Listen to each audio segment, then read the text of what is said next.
painting a very big mountain because I think a few scratches have gone on, or maybe some glue. Right, what we're doing, we're painting the filler, which is overlaid over the Kingspan, with tester pots, a vinyl emulsion matte, slate colour. So we're just putting a base coat on, aren't we, Charlotte? Yeah. So we'll put a base coat on, make sure it's all covered into the plaster, and we'll leave that to dry. And then we put a lighter coat, a lighter wash over the top of it with a special brush, which looks like that, a wide brush, worn out. And we just drag it over the top with the other wash colour when the base coat is dry, which we'll show you in the next clip. So I've just got my assistant helping me, and she's doing a good job. So there we go, just make sure all that white's covered in. Let me just blend in. We have to do in all the white gaps. Yeah, all the white bits, and make sure it's all... That's it, you're doing a good job there, okay. Yeah, so for the next stage of the mountain side, let's get a lighter colour. Snow White in this case. Spread it out on a bit of card. You can water it down a bit as well, and just drag it over the top surface. Like that. It brings out the texture in the rock. It's dead easy. And as you can see, when it dries, it'll go a bit darker, and you get a nice highlighted rock effect.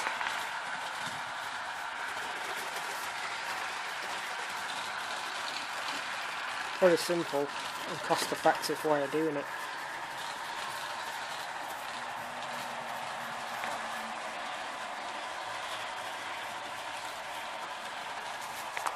See that bit there?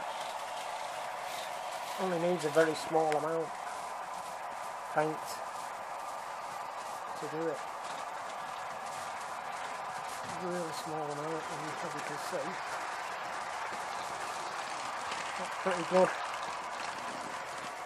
Just normal decorating filler.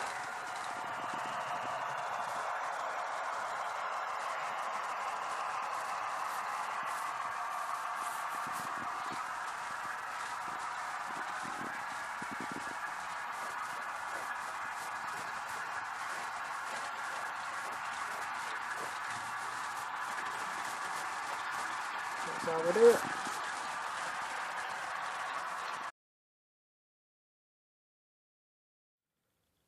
Yeah, at the moment I'm just screwing most of the track down with Fleischmann screws, which are 6410, specially designed screws. Get a closer shot of that if I can. Tapered.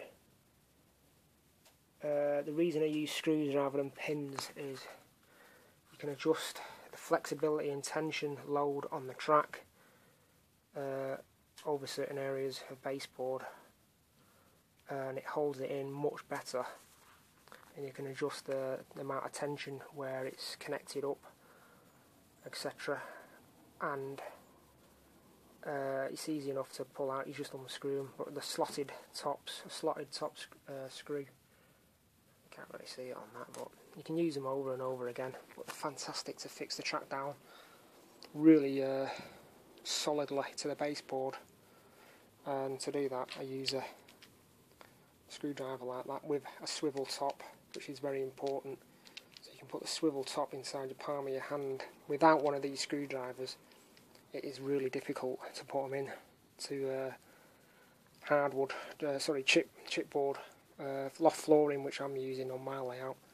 So that's what I'm doing at the moment on that stage.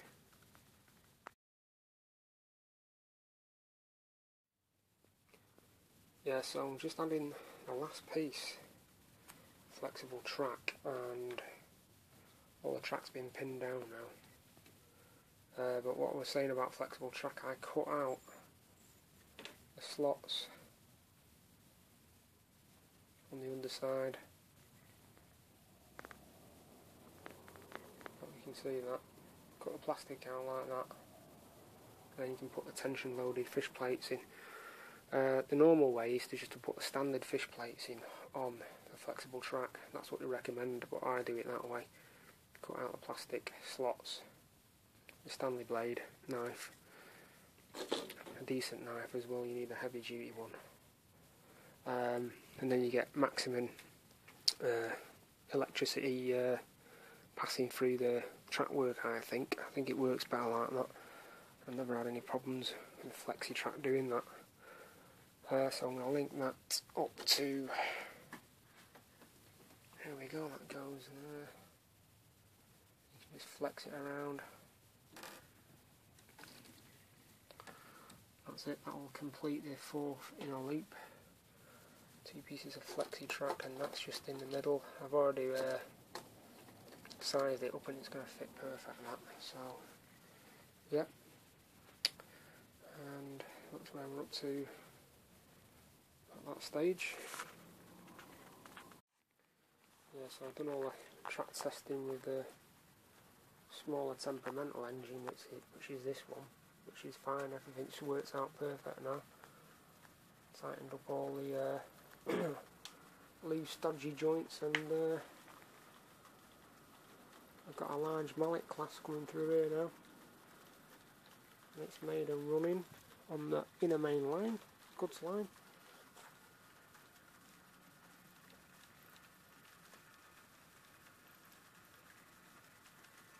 Oops, hiccup, so I'll put that crane there.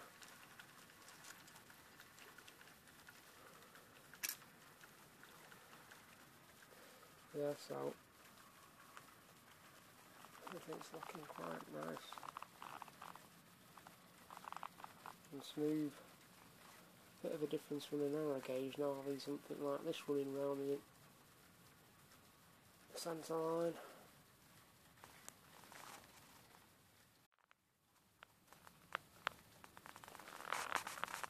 Yep, pretty happy with that now.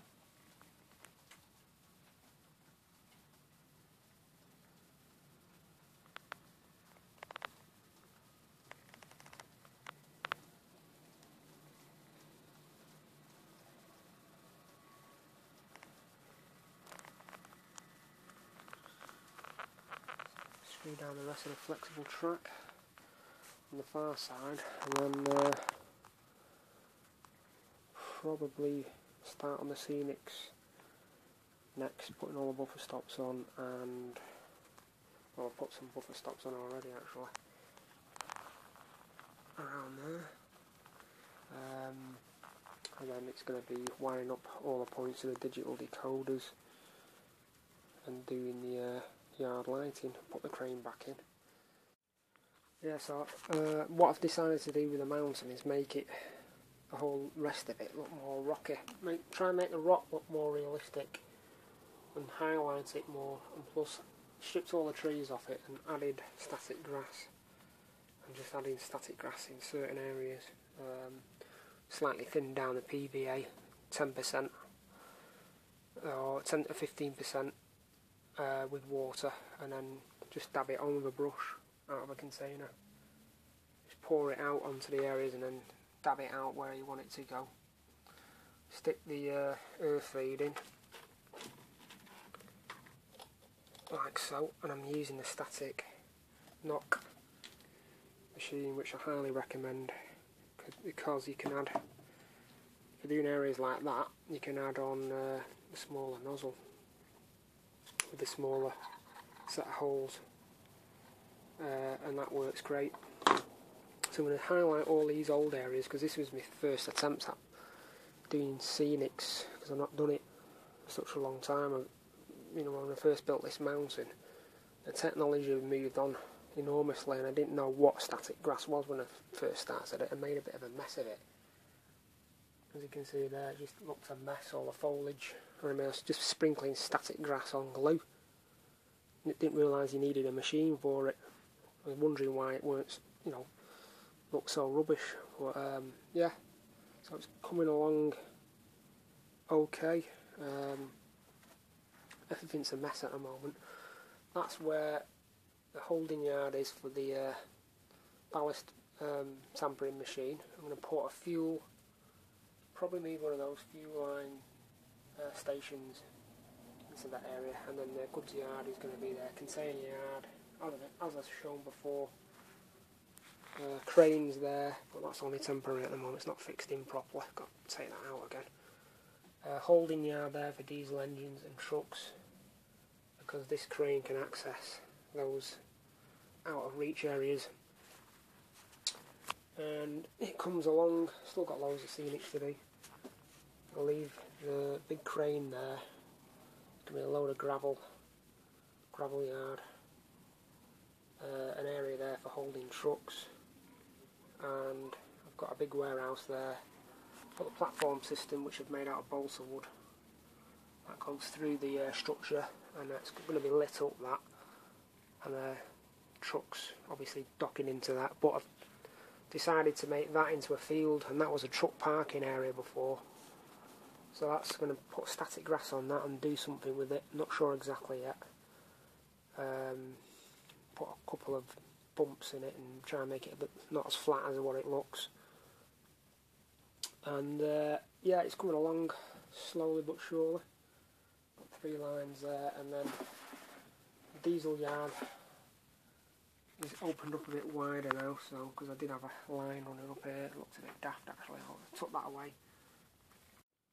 Oh, by the way, if anyone's got a hoover like this with the chamber you can pull out, if the chamber's clean inside, you can suck up the static grass, press the door and you just pull the static grass out of this chamber and reuse it. That's how I recycle the static grass that's not used when you hoover it up. Obviously the chamber's got to be empty, and just use it for static grass while you're using the hoover, so you can save yourself a bit of waste by doing that. Yeah, so I just collected some unwanted, well, surplus grass from the layout on low suction mode. And as you can see, what would normally get thrown away is in there, quite a lot of it, so can reuse that again. So just tipped it out, and there you go, that's the amount saved or recycled. Just an important tip, if you're ballasting or putting static grass around Fleischmann points, mask out either side of the track where you're going to put it. Don't flood PVA around the track, leave about a 2mm gap around the edge there. You don't want PVA going into the mechanism, which it sometimes can do. If that happens, you've got to take the point out and strip out the PVA. Sometimes you may even have to take the back plate off, which is really awkward. Just a tip there, do not flood PVA in around point areas. Doesn't matter on normal track, it's just the delicate point work which is very important. Just a tip there, because I'm just putting the static grass around this area, so I've masked out, put a base coat of green on,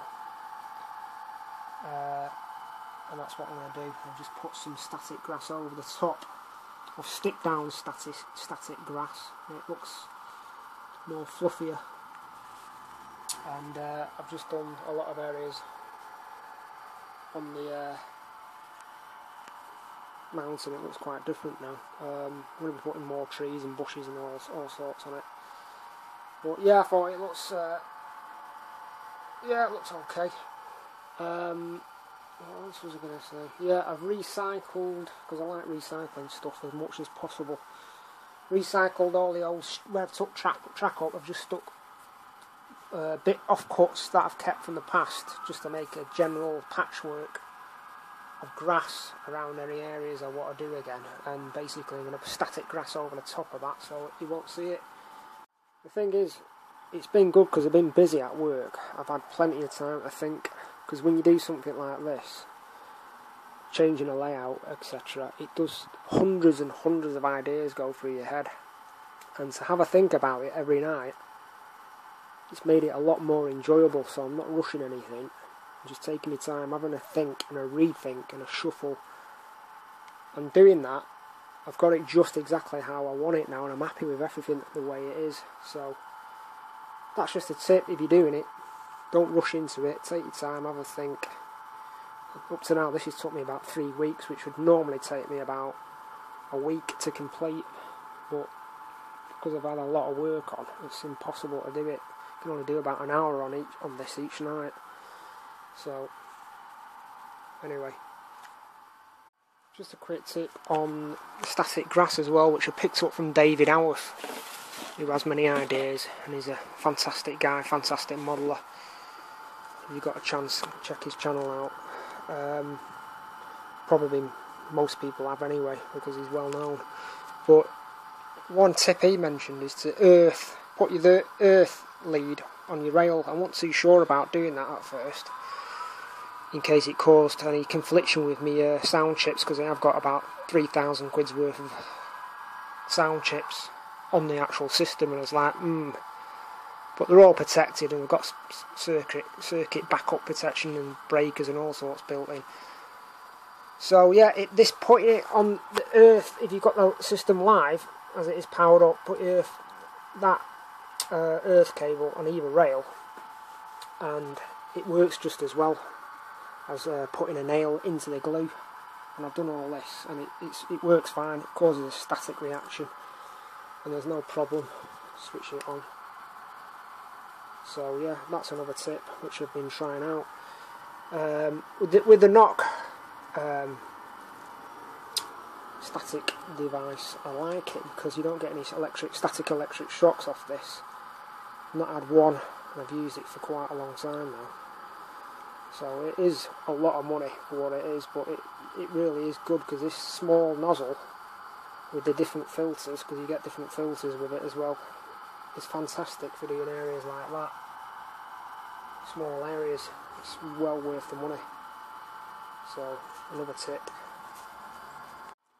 Also, I found the best way for the static grass applicator to be used is to have it at least a quarter to half full, and give it a shake, and it seems to work the best in that mode.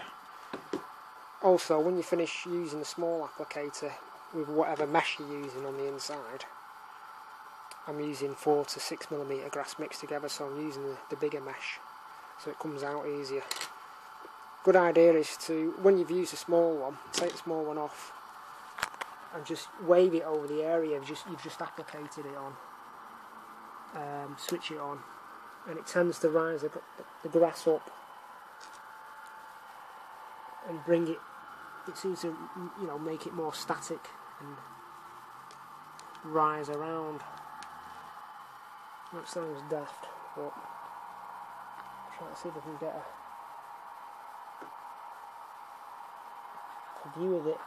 It's hard to show. But the grass does rise better after you've done a small area, by putting the bigger end on. It is a bit time consuming. Sometimes you think you're getting nowhere, but all of a sudden it looks quite effective, and when it's dried out you hoover it off, the excess which is shown, and you get something which is half decent.